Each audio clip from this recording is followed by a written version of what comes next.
So as we are here in the living room, I'm kind of looking at the space and it feels like, oh, I've got all the space to work with. So that's why I'm gonna measure. So typically in a unit like this, a couch, an average couch, you can sort on the different buying sites by size. But I would say like an 86-inch couch is nice. So if you have someone who's really tall, they can still spread out, but it's not going to overtake the entire room. So I can kind of work with that. So what I would do, you can on your phone use the measuring app as well. I'm a visual person like this, so I kind of get this in my head, and I know that the couch is going to go on this wall. So I make note of that measurement. So I utilize my phone. We all have it in our pockets, super easy. Sometimes I like to write things down, many times I do, but for this purpose, I open a note on my phone and then I put a title for each room. So living room, and then I would note the measurement for the couch. So I know I need an 86-inch couch. Typically I like to buy something that is deeper, not more narrow, so it's more comfortable for people to stretch out. So I've got my couch here. So I'm kind of keeping that in my head. Again, you could write this down. I do also, we'll go through taking pictures later, but for first we work with measurements. So I've kind of already decided that my couch is here.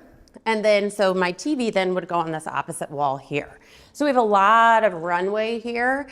So to make this feel more stylish and in proportion, I would probably also try to mimic the length of the couch in terms of my TV console. So if I'm working with an 86-inch couch, 86 is pretty long. So typically we could say subtract about 20 inches and we're looking at something in about the 60-inch range for your TV, and then that would accommodate your 50-inch TV as well. And then everything looks very proportional. So I'm noting that also on my phone. And then I'm kind of understanding how much room in the middle I have to work with, because this will then dictate the size of my area rug. I'm not a huge rug fan for a couple of reasons. Definitely you need one in the living room if you don't have carpet, because it makes it cozier, warmer. I don't really do them anywhere else unless the style really dictates it, because keeping them clean, if you have a dirty rug, it just goes terribly for your overall perception of cleanliness of the unit. It's just one more thing to take care of. So I definitely put a rug in the living room.